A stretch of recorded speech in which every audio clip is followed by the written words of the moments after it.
Kia ora tātou, ko taku ingoa ko Tohe Ahipi. Tahi wāanga oku na roto o Ngāti Hine, roto o Ngāti Te Tārawa.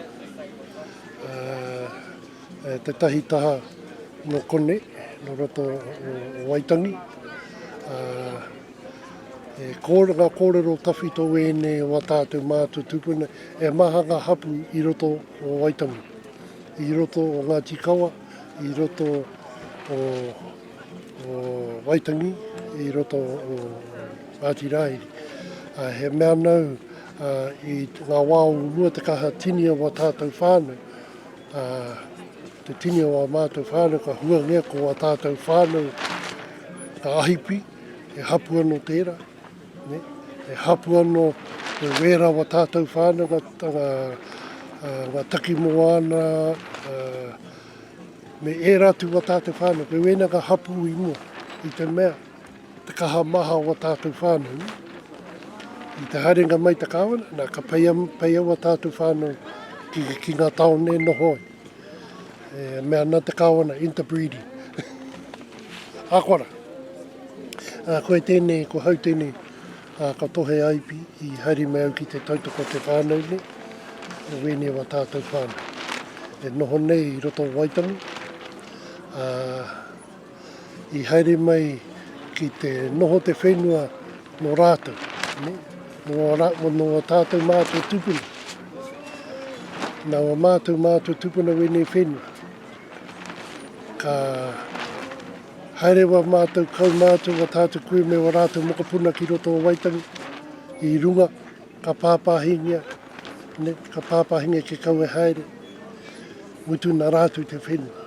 Wei tēnei te take i haere meu ki te tautoko wene wa tātou whānau. I roto wēna mahi nei i runga, i te haeranga mai o te urutā ki roto i a tātou, ka reira, ka pāpāhingia tātou, te nuinga o tātou, te kāinga, ke kaua tātou haere ki roto o Waitangi, ki te whare i runga. Koe wene taku rika, e ngā mahi o te karauna, e pāpāhine tātou i runga wa tātou marae kato. Ko takahia ngā ke wa tātou tikanga. Ko takahingia, i ngā wāo mua ko wa tātou marae, ko te wāhi e kororo rea was our safe haven. Ko re te pirihimana, kau te kāwana, kaka mai runga wa tātou marae. That's all we had left. I tēnei wā, ko takahingia ka pirihimana, ko takahia ko te karauna, wa tātou marae kato. Ko takahingia ko wa tātou tikanga. Nā kehia tātou i tēnei wā, ke te taha ke te moana e hui ana.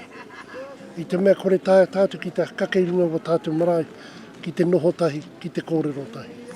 Koe wene wa tahi waku awanga, e pāna, ki tēnei kaupapa e mahine tātou i tēnei wā.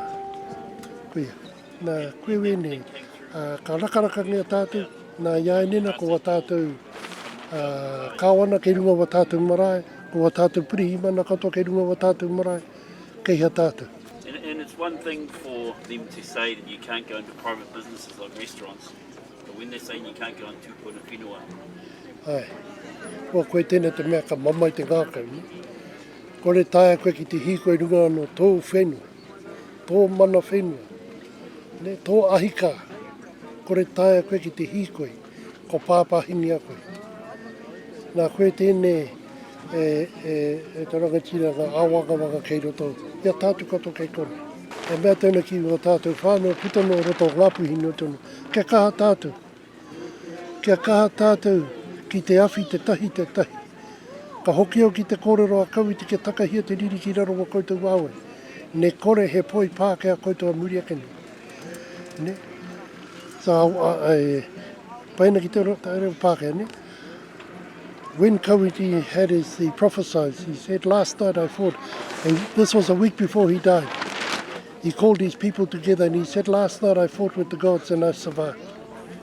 This I say to my people, trample all anger underfoot. Stop fighting amongst ourselves.